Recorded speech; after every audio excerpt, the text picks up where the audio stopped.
This is my brand new, to me, Power Mac G5. I wanted one of these for a long time, for various different reasons. Of course, the main one being that it's really cool and it looks really good. That's kind of the reason I collect these things. So the first thing I'll be doing with this Mac, of course, is testing it, checking that I haven't bought a dud. I have, in a way, because it is damaged cosmetically, slightly structurally-ish, but if it works, then it works. And I didn't pay that much for it. I mean, I paid a reasonable amount for what it is. So I think this is going to be an interesting thing to try and set up, even if it will just be a boring video where I'm just setting it up and that's it. My secret plan for this is back in 2003. Microsoft was making a console you may have heard of called the Xbox 360, and that uses the same architecture as this. So when they were making the console, before they had finalized hardware, they needed something to test with that had the same PowerPC chip and could also run games, basically. Could have a video card, could have a hard drive, all the things that you'd expect from what we now know as the Xbox 360. So this is now called an Alpha Xenon or a Franken Xenon, Xenon being the code name for the 360. The problem is I don't have the video card I need to run the development software, because what came with this is a Radeon 9600 Pro, which is standard for this era, this model of PowerPC G5. But I need an X800 XT Mac Edition. So my plan is, will it work with 9600? It's not been documented. The documentation people have made for this has been deleted, wiped from the internet, as far as I can tell. I had to go on the Internet Archive to actually find out this stuff properly. What's currently available says a 9800 Pro will run it, and that's the same chip. It's based on the same chip as 9600 Pro. So what would cause it not to work other than something like the video memory? Maybe it is that. Maybe it needs the 128 megabytes and then 256 for the Alpha 2. But it's worth a try. So the first thing we're going to do is go into macOS. Just in here, put in a disk. Oh. We're going to put Tiger on it because Tiger's better than Leopard. So the monitor I'll be using today is this lovely Apple Cinema display from, I think, 2008. I can't exactly tell what size it is, but I think it's about 20 inches, maybe 16, 18, something like that, doesn't matter. I've also got, just in case it hasn't got one already, this Airport Extreme card that was in a machine that had a bit of a spill, but it does work, and I've got it spare. I need to use it in something, so hopefully this thing will actually need it. I've got this all connected up to the display, got the USB and the Firewire also plugged in, and now the power here needs to be plugged in on the actual Mac. So I've got a very definitely accurate time period power cable here. I'm just gonna pop it in. I think I hear it. Let's have a look. So, no light yet. Let's just... Ooh.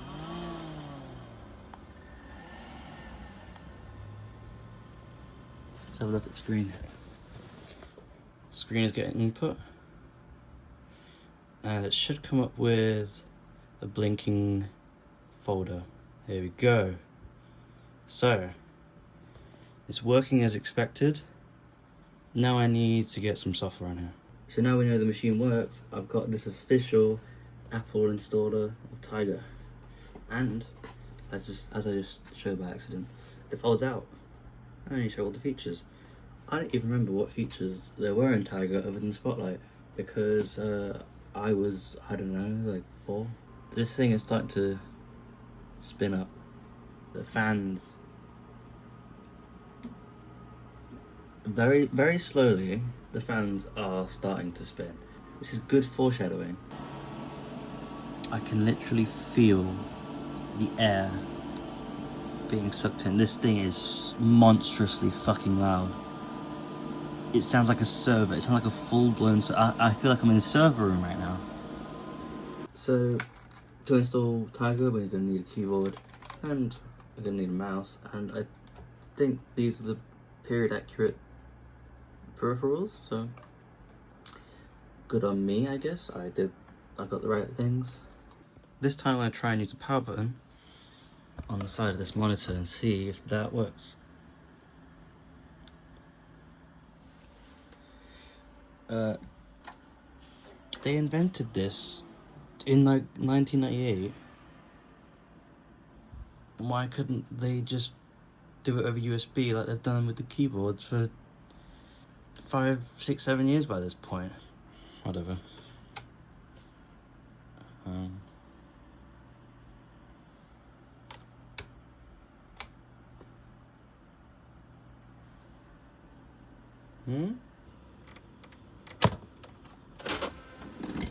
Oh.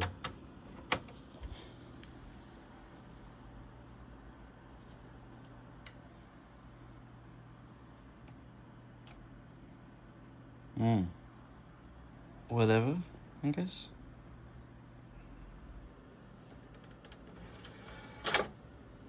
Do we have a dead video card?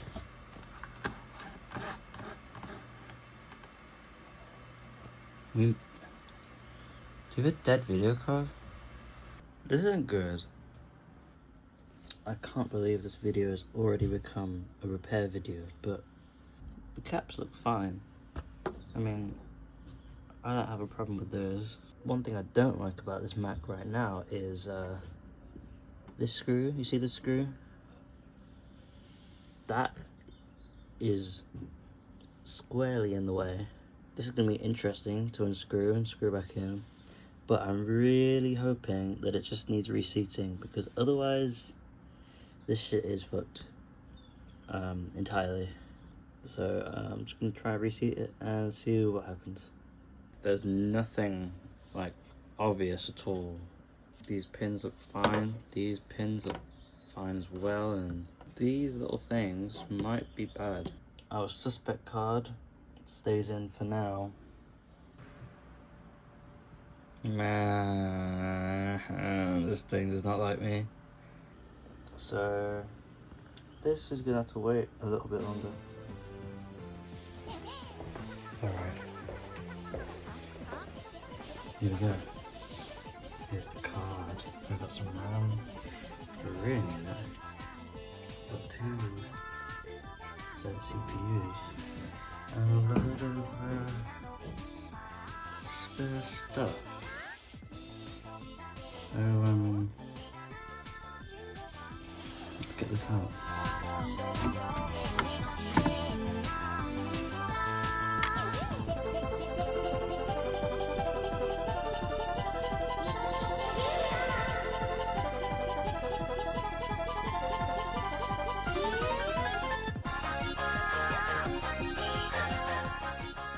Alright, you might not be able to tell, but this is the replacement graphics card.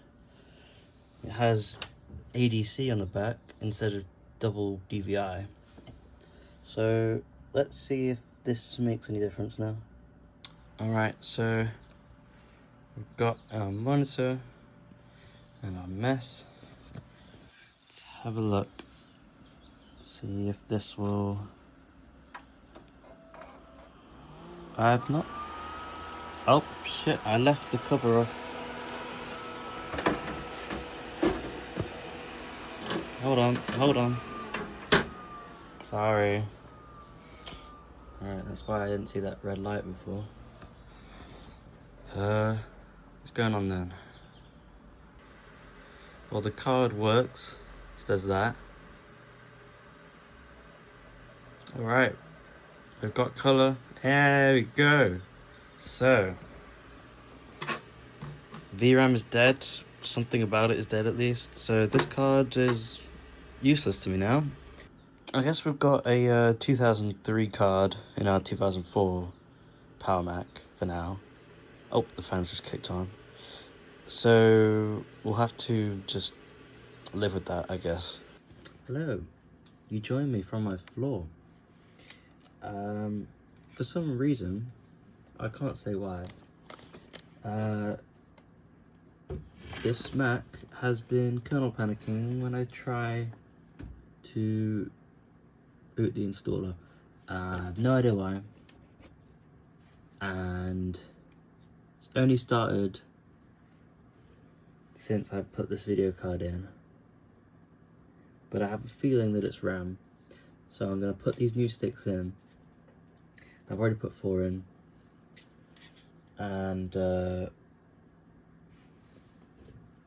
something interesting about the RAM I pulled out is it is not the original half gig. It is not even part of it. It is a load of stuff, 6 sticks in fact, so 4 gigs of RAM. That's quite a lot of RAM for a computer in 2004, like quite a lot.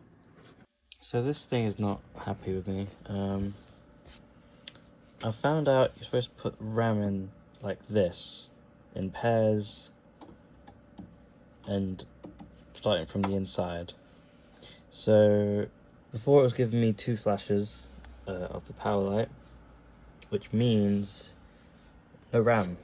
Not bad RAM, no RAM at all, which makes no sense to me, but I guess it wants it in pairs like this. Yeah, I just didn't know, and now I know, so hopefully when I press this power button it will work, and also not kernel panic trying to boot the installer. So let's try it. Oh, whoops, sorry. Maybe they were installed improperly, I don't know, but I can hear it loading, which it wasn't doing before. So I guess I was right, it was bad RAM. I guess I should probably look at the monitor. And as expected, it is working. So let's just go back to the previous setup where it wasn't like this. We press the button, power's on, monitor comes on. I removed the PRAM battery, so now the sound is back, which is nice, I like that. So we should get an Apple logo in a second, hopefully.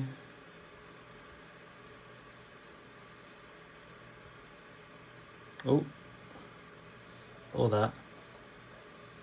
And now we get the Apple logo as I said we would. And now we hope we don't get a kernel panic again. And hope that the RAM has actually fixed this.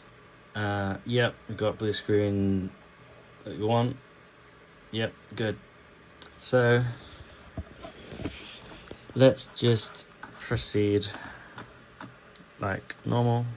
Go to utilities, go to disk utility. Should see 300 or 400 gigs. Yeah, close enough. Let's just erase to extended journaled. We will leave that, we'll do it later. We close that. We'll open, we'll go through the installer. Yeah, I don't actually know if it's good. Let's just see if this can even read this disk properly.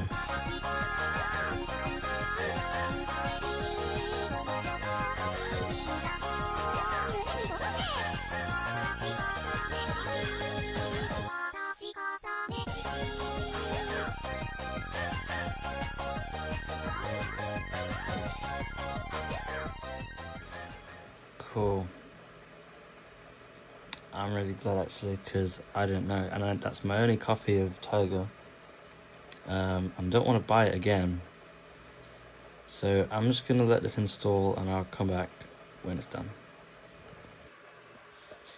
About 20 minutes later of me scrolling through TikTok, I see that it's almost done. So just listen to that disk drive finish up and we should be done. There we go. So let's just restart it. Here we go. Oh, the fans are kicking in now. Oh, they stopped. I think I can hear the hard drive though, it's clicking away. Oh, here we go.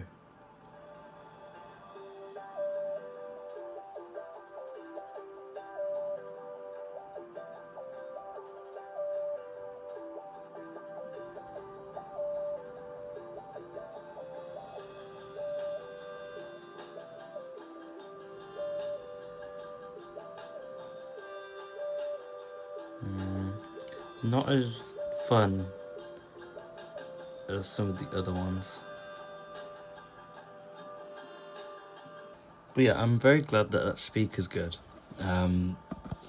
Because I've had some trouble with this iMac G3 in particular. Those speakers died, and this iMac G4, the little speaker that's in there that's basically the same, is also dead. But I haven't replaced that yet. But I did replace the G3. I'm hearing squealing. I don't know if it picked up or not. But when the cube rotated, it squealed. Like the graphic card was causing that or something. Did it again. Okay, put my very secure password in that I definitely don't use for everything else, like this. Yeah, I'm not in London, but that's close enough. It did it again. It is. I wonder what will happen when it's playing a game, if it's gonna keep squealing like that. Oh, yeah, I forgot that was in there still. This, no, maybe. Good enough, okay. And I'll take my disc back, please. And I will just pan over. This is, yeah, I'll just... That's good enough for me. I think the first thing we'll actually do for this, other than change that, is install Sims 2. So I have all of the expansion packs. I don't have any of the stuff packs. Let's move that out of the way. This is a sign that I should probably not have so many PC games around here, but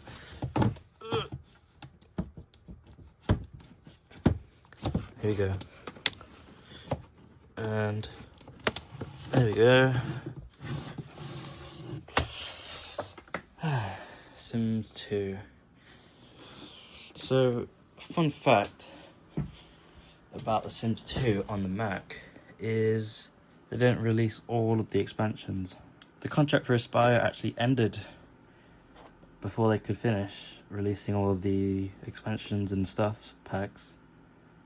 So Mac users actually got less, and that still persists today. If you buy the Sims 2 Super Collection, which is still available to this day, and I bought it, it is incomplete. The Ultimate Collection,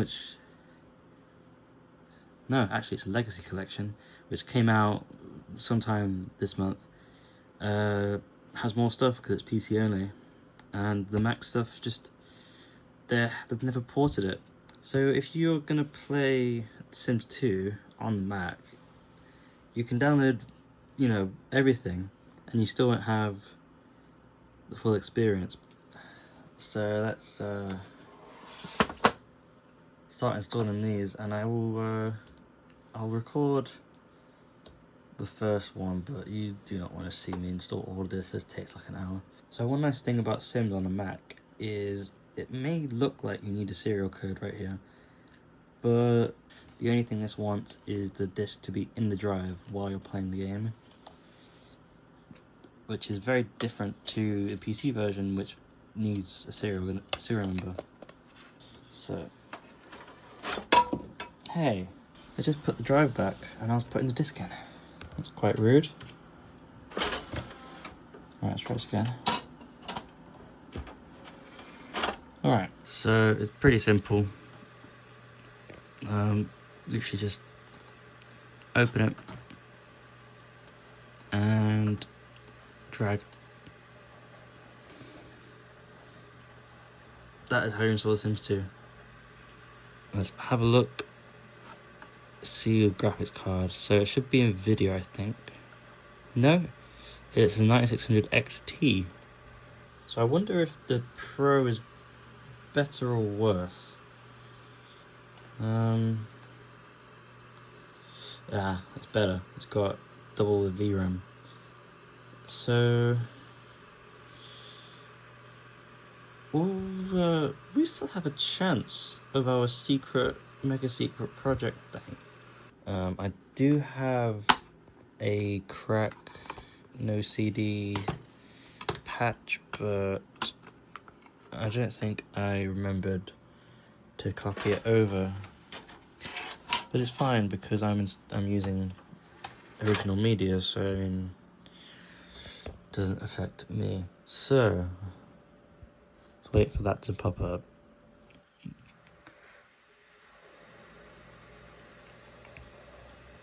There we go.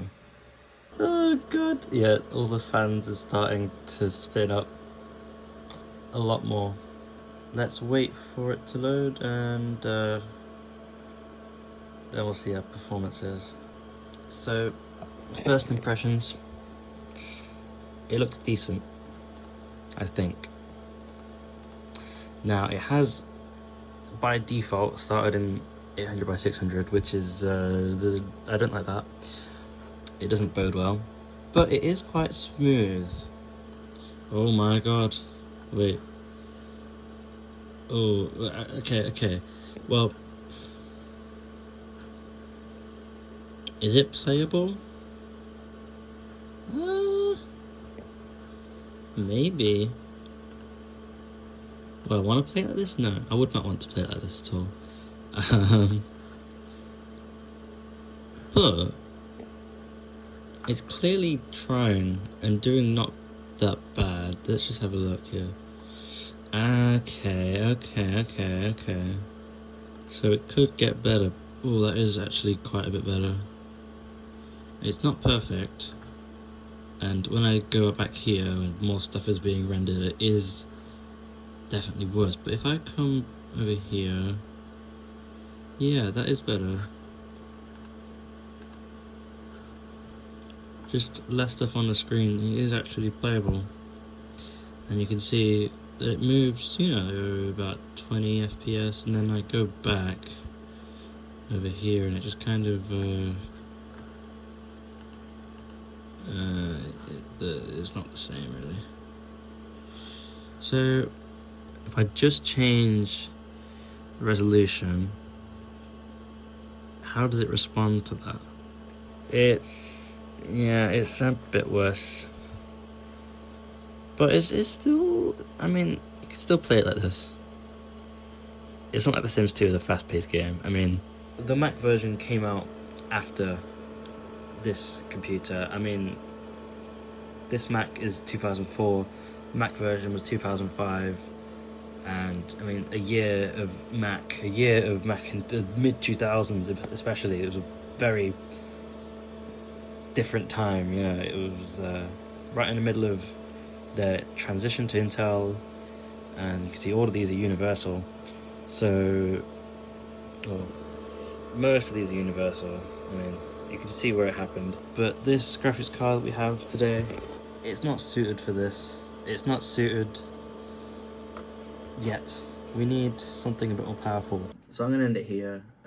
We've got The Sims 2 running, and we've got our issues fixed, and we've not got everything done yet. We've only got one game running, and we've only got 1 gig of RAM right now, but we do have all of this RAM, plus all of this RAM as well. I think 1 gig of RAM is perfectly fine for what we're doing at the moment, but it would be nice to just push it. So yeah, Sims 2, we've got Sims 2 running. We replaced this video card. I had to go down and rush to get a replacement. Unfortunately, we had to downgrade in that process, so oh well. But we do have a working card now without all of that corruption, so whatever, it's worth it. It's only a slight bump. I'm sure we would have only seen like 5% better performance anyway. So we'll save that for when we get another card, whenever that is. Hopefully I'll have a follow-up to this video with my super secret Alpha Xenon, Franken Xenon project that I hope to get done, because this is kind of the whole reason I bought this machine, at least this exact one. So hopefully I can actually do that. Hopefully I do actually finish that video or even start it in the first place. And I'll see you next time.